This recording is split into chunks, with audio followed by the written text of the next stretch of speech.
सीखना है तो योगी जी से सीखो, सीखना है तो मोदी जी से सीखो। कहते हैं ना कि हम चौकीदार हैं, मामूली प्रधानमंत्री, हम दिल्ली का मालिक है। एल्विस सपोर्टर हूँ। मेरे हिसाब से वो बिल्कुल निर्दोष था। ट्रोल होने लगे, कानून का शिकंजा में फंसने लगे। पहले देखिए उनका भाव 7वें आसमान पर था। एल्विस यादव जैसे छपरी लोगों को सर आंखों पे नहीं बिठाना चाहिए। तो नमस्कार दर्शकों, जैसे कि आपको पता है आज से 4 दिन पहले 22 मार्च नोएडा पुलिस ने एल्विस यादव को जमानत पे बाहर कर दिया है।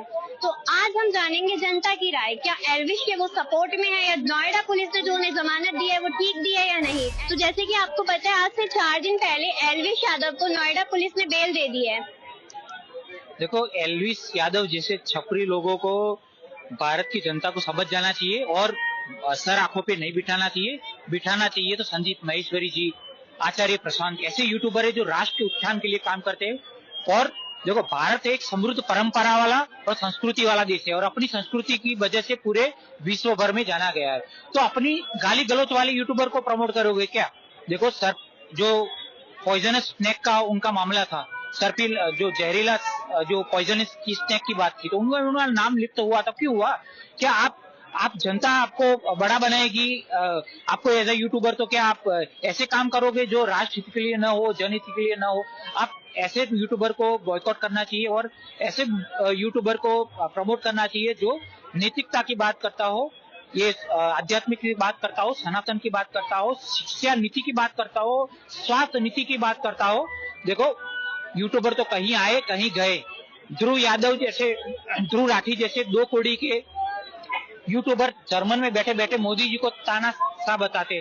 तो अगर यूट्यूबर जनता उनको प्रमोट करती है, उनके आगे मतलब ऑल उनको प्रमोट के लिए अच्छी कमेंट, क्योंकि जनता तो आगे बढ़ाती है। जैसे बॉलीवुड स्टार को जनता ने ही पैदा किया है और अगर वही बॉलीवुड स्टार अपनी संस्कृति के संस्कार के खिलाफ या इतिहास के खिलाफ जाएंगे तो बिल्कुल गलत है ना।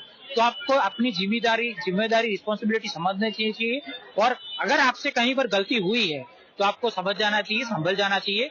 आपको जनता सर आंखों पे बिठाना जानती है तो गिराना भी चाहती हो। आप यूट्यूबर हो या राजनेता हो या सामाजिक संगठन के साथ जुड़े हो, कहीं पर भी, लेकिन अपने आप में एक मर्यादा और लिमिट में रहना चाहिए। और ऐसे यूट्यूबरों से उम्मीद भी क्या रहेगी, भारत की यूथ को एक यूथ आइकॉन बनने जा रहा है। भारत एक सबसे ज्यादा युवाओं वाला देश है। अभी काफी यूट्यूबर को मोदी जी ने भारत मंडप में नवाजा गया, काफी यूट्यूबर्स को। तो क्यों छपरियों को नवाजा नहीं गया? ये भी एक एग्जाम्पल है ना। अगर छपरियों को नवाजा जाता तो वही होते। तो ऐसे यूट्यूबर नवाजा गिफ्ट के तौर पे, भेंट के तौर पे, या मोदी जी या किसी सीएम या राज्य सरकार से, भारत सरकार से पदक सदस्य से नवाजा जाना चाहिए, जैसे जो भारत राष्ट्रहित और प्रजाहित के लिए काम करते हैं और यूथ के लिए बहुत बड़ा अच्छा संदेश लेके आते हैं। तो जैसे कि आपको पता है कि नोएडा पुलिस ने उन्हें कोई भी सबूत ना मिलने पर छोड़ा है, तो मतलब इसके बिना पे हम ये तो नहीं कह सकते वो गुनहगार है, क्योंकि उनके अगर गुनहगार होते तो सबूत मिलते। नहीं, सबूत को धीरे धीरे देखो, अगर लिप्त होंगे तो ये एजेंसी ज्वाइन कर, क्राइम ब्रांच और सारी जांच कर रही है आगे वाले। जैसे कि केजरीवाल भी बोलते रहते थे कि मेरे खिलाफ सबूत नहीं है, कैसे कभी तक कबूलनामे सबूत पेश आ गए। तो अगर वो लिप्त होंगे तो बिल्कुल सबूत आने वाले हैं। लेकिन ऐसे यूट्यूबर को प्लीज भारत का यूथ आइकॉन, उसको आइकॉन न बनाए और रोल मॉडल न बनाए। रोल मॉडल बनाना है तो स्वामी विवेकानंद जैसा, संदीप माहेश्वरी जैसा और आचार्य प्रशांत जैसा बनाओ, कि जो देश हित की बात करता हो, प्रजा हित के लिए, और युद्ध के बारे में सोचता हो, समझता हो। क्योंकि युद्ध की पीड़ा युद्ध को ही पता है। यूथ एक इंस्पिरेशन है, मोटिवेशन है। अगर आप ऐसी गलत मोटिवेशन, गाली गलौज वाली मोटिवेशन दोगे तो नई जनरेशन क्या सीख लेगी? कुछ उम्मीद नहीं रख सकते इनसे। तो जैसे कि हम आपको बताते हैं, आजकल के जितने भी युवा हैं वो सब एल्विस को सपोर्ट करें, क्योंकि आजकल वो युवाओं के दिलों में और आंखों में बसे हुए हैं। तो आप उनको लिए क्या कहना चाहेंगे? देखो, युवाओं को सपोर्ट करना चाहिए, लेकिन कैसे? उनकी कोई अच्छी बात हो तो सपोर्ट करना चाहिए। अगर गलत बातों, गाली गलौज को सपोर्ट करोगे, क्या हमारी संस्कृति है, हमारा इतिहास है, हमारी संस्कृति संस्कार के लिए तो हम भारत पूरा विश्व में जाना गया है। इसलिए तो क्या ये हमारी संस्कृति गाली गलौज देने के लिए या ऐसे कोई बात मामलों में लिप्त होने की? तो युद्ध को भी समझ जाना चाहिए और सपोर्ट करना चाहिए, एल्विस यादव को करना चाहिए। लेकिन अगर उनकी कोई बातें अच्छी हो, मैसेज अच्छा हो युद्ध के लिए, राष्ट्र के लिए, तब वरना नहीं। तो आपको पता होगा 22 मार्च को नोएडा पुलिस ने एल्विस यादव को जमानत पे बाहर छोड़ दिया है। तो आपके हिसाब से क्या नोएडा पुलिस ने ठीक किया है? देखिए, वो तो कानून अपना काम करेगा ना। तो कानून लॉ एंड ऑर्डर जो जिस हिसाब से उनका प्रूफ एविडेंस मिला, क्या सांप का जहर का क्या कारोबार कर रहे थे, क्या कर रहे थे, तो वो नियम अपना हिसाब से, कानून अपना हिसाब से काम किया। तो मेरा कहने का मतलब ये है, जब देखे कि ट्रोल होने लगे, कानून का शिकंजा में फंसने लगे, तो अपने आप को पूरा, नहीं तो पहले देखिए उनका भाव 7वें आसमान पर था। तो रामायण में गोस्वामी तुलसीदास जी कहे हैं कि जो भी एक दो आदमी को छोड़ करके, जो देवतुल्य होते हैं ना, उनको छोड़ करके कोई भी ऐसा वर्ल्ड में आदमी नहीं है जिसके पास पावर आ जाता है और पैसा आ जाता है ना, तो उसका घमंड 7वें आसमान में चला जाता है। और गोस्वामी तुलसीदास जी बोले हैं, ऊंट के अंदर से सुई, ऊंट के अंदर से है ना आदमी निकल जाना पॉसिबल है, लेकिन ये पॉसिबल नहीं है कि एक आदमी पैसा वाला हो जाए, पावर वाला हो जाए, तो उसके अंदर घमंड न हो। ये पॉसिबल नहीं है। तो ऐसे उनके अंदर में पावर आ गया, पैसा आ गया, घमंड हो गया, अभिमान हो गया, और अपने आप को भगवान समझने लगे। तो अटपटांग काम, देश विरोधी काम, तो ये जो है ना नहीं करना चाहिए था उनको। और बहुत सारा अच्छे काम भी किए हैं उन्होंने, उसको लेकर के जो है अभी थोड़ा आदमी जो है कंप्रोमाइज कर ले रहा है। लेकिन उनका देखिए, कहा जाता है कि 99 काम अगर कोई अच्छा काम करता है, एक बुरा कर देता है ना, तो 99 काम को इग्नोर कर देते हैं लोग, एक काम, बुरा काम के पीछे पड़ जाते हैं। तो वैसे ही जो है ये किए हैं। और सेकंड, आइंदा से ध्यान रखना चाहिए कि देश के हित में बात बोलना चाहिए, देश के हित में उनको काम करना चाहिए। कोई भी ऐसा इलीगल काम देश विरोधी नहीं करना चाहिए। तो देश का आइकॉन है देश का। जैसे कि है, अब तो आपको पता होगा जितने भी यूथ हैं इस टाइम एलविश यादव को फुल सपोर्ट कर रहे हैं, तो वो उनके नजरिए में ठीक कर रहे हैं या गलत? देखिए, सपोर्ट, अंधा सपोर्ट किसी को मत करिए। कभी भी किसी को करिए ना तो वो गलत है, तो गलत बोलने के लिए सीखिए, मुंह खोलिए। अब वो जमाना नहीं रहा कि कोई घमंड हो गया, अभिमान हो गया, और अपने आप को भगवान समझने लगे। तो अटपटांग काम, देश विरोधी काम, तो ये जो है ना नहीं करना चाहिए था उनको।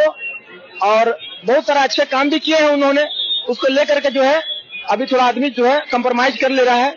लेकिन उनका देखिए, कहा जाता है कि 99 काम अगर कोई अच्छा काम करता है, एक बुरा कर देता है ना, तो 99 काम को इग्नोर कर देते हैं लोग, एक काम, बुरा काम के पीछे पड़ जाते हैं। तो वैसे ही जो है ये किए हैं। और सेकंड, आइंदा से ध्यान रखना चाहिए कि देश के हित में बात बोलना चाहिए, देश के हित में उनको काम करना चाहिए। कोई भी ऐसा इलीगल काम देश विरोधी नहीं करना चाहिए। तो देश का आइकॉन है देश का। जैसे कि है, अब तो आपको पता होगा जितने भी यूथ हैं इस टाइम एलविश यादव को फुल सपोर्ट कर रहे हैं, तो वो उनके नजरिए में ठीक कर रहे हैं या गलत? देखिए, सपोर्ट, अंधा सपोर्ट किसी को मत करिए। कभी भी किसी को करिए ना तो वो गलत है, तो गलत बोलने के लिए सीखिए, मुंह खोलिए। अब वो जमाना नहीं रहा कि कोई अगर जात का है और अपना परिवार का है और अपना बेटा है, तो अगर गलत भी किया ना तो आंख मूंद करके उसका सपोर्ट कर दीजिए।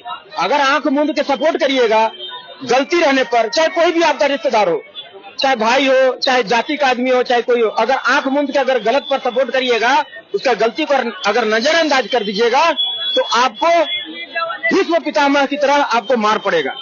ये श्री कृष्ण भगवान बोले हैं श्रीमद् भागवत गीता में कि जब भीष्म पितामह और ये द्रोणाचार्य, गुरु द्रोण, ये जो है ना द्रौपदी जी का जब चीरहरण हो रहा था, अपमान कर रहे थे, घमंड कर रहे थे, चीरहरण कर रहे थे द्रौपदी जी का, तो जो सारे का सारा जितना योद्धा थे ना, सब मौन धारण कर करके, मुंडी नीचे झुका करके और मौन सहमति दे रहे थे, खड़े थे, मतलब कि अधर्म के साथ थे। तो श्री कृष्ण भगवान बोले इसको मारो, गुरु द्रोण को मारो और ये भीष्म पितामह को मारो। बोले कैसे मारे प्रभु? अर्जुन बोले ये मेरा दादा लगते हैं, ये मेरा गुरु जी है, कैसे मारे?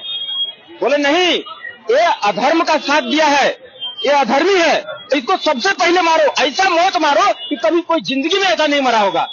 तो बोला अच्छा, हाँ। बोला हाँ। तो जाकर के श्री कृष्ण भगवान फिर ऐसा मारे कि 35 दिन तक तीर का सैया में लेटे रहे, उनको मौत भी नहीं आया। हल्का सा ऐसे घसकते थे ना, ऐसे करवट लेते थे तो यहाँ तीर चुभता था। तो जो अधर्म का साथ देगा, जो पाप का साथ देगा, देशवासियों जान लो, कभी भी अधर्म का साथ क्यों, अब तक परिवार ही क्यों न हो, अगर कोई मुजरिम है घर में अगर है तो उसको बुला करके पुलिस को दे दो, भैया तुम अभी फिलहाल तुम जुर्म किया है, तुम मुजरिम है, और जो सजा काटने के बाद जो है ना मेरा परिवार बनोगे, तो जो है कानूनी प्रक्रिया जो है उसको करने देना चाहिए उसको। तो श्री कृष्ण भगवान बोले है साफ साफ, जो अधर्म करेगा भैया भीष्म पितामह की तरफ पिटाएगा। तो जैसे कि अभी नोएडा पुलिस के खिलाफ कोई हाथ में सबूत नहीं लगा, इसलिए उन्हें जमानत मिल गई है।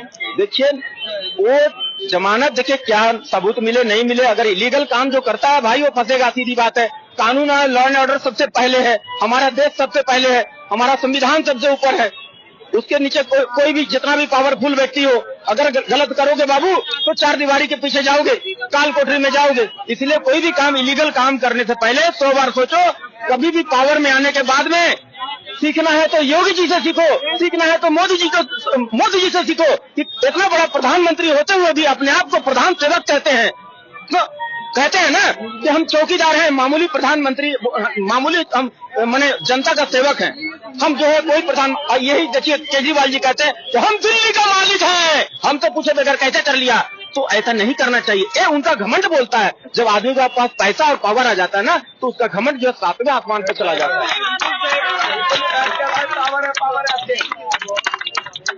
एलविश यादव के बारे में आप कुछ बोलना चाहेंगे? फिलहाल तो मैं ज्यादा कुछ नहीं बोलना चाहता, बस इतना चाहता हूँ कि उसका सपोर्टर हूँ। तो अगर वो गलत भी है तो मैं उसके साथ हूँ, और वाकई में स्टार्टिंग से उनके साथ हूँ। तो इतना पता है कि वो जहाँ तक कर सकते हैं, गलत बिल्कुल भी नहीं कर सकते हैं।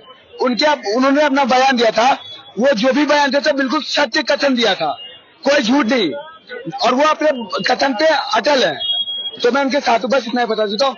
उनकी रिहाई बस इतना जाता हूँ। तो आप एलविश के सपोर्टर हैं? बिल्कुल एलविश सपोर्टर हूँ मैं। तो आप कुछ कहना चाहेंगे एलविश यादव के बारे में? एलविश यादव एक यूट्यूबर है, बिग बॉस OTT के विनर है, जिनको 22 मार्च को जमानत मिल चुकी है। वो कोबरा कांड में फंसे हुए थे। कोबरा कांड में? हाँ जी, उनपे आरोप था कि वो कोबरा का जो जहर है वो मतलब दूसरी पार्टियों को सप्लाई करते हैं। ये फिर तो गलत था। ये गलत एक तरीके से फंसाया गया। मानो कि एक न्यूज एंकर हो, आप अभी छोटे मोटे स्टाइल पे हो, छोटे मोटे स्तर पे हो, आप धीरे धीरे जैसे बड़े होते जाओगे, आपका लेवल बढ़ता जाएगा। आपके ऊपर बहुत सारे लोग लगेंगे, वो आपके ताकि पराए ना, आपके अपने ही लगेंगे। तो क्या तरीके एक साजिश होती है कि हम इसको किसी भी तरीके से नीचे गिराएं। तो आपके हिसाब से जो एलविश यादव को फंसाया गया वो एक बहुत बड़ी साजिश है? बहुत बड़ी साजिश है मेरे ख्याल से। मैं जहाँ तक कि अपने नॉलेज के अनुसार में, और जहाँ तक कि मैं उनको जानता हूँ, मैं उसके तहत बोल रहा हूँ आपको कि उनके साथ जो भी अभी ये व्यवहार हो रहा है वो एक साजिश के तौर पे है। तो आपके हिसाब से वो नहीं होना चाहिए? नहीं, वो मेरे हिसाब से वो बिल्कुल निर्दोष है। मेरे हिसाब से जहाँ तक कि मेरी नॉलेज है, मैं अपने knowledge according to my knowledge, मैं इस तहत आपको बता रहा हूँ कि वो बिल्कुल निर्दोष है। तो जैसे कि हमने लोगों से बात की और जाना एलविश यादव के बारे में, तो लोगों को क्या कहना है जनता की राय के लिए और अधिक न्यूज के लिए हमारे साथ बने रहे ई मीडिया खबर में। Please like, share and subscribe. Thank you.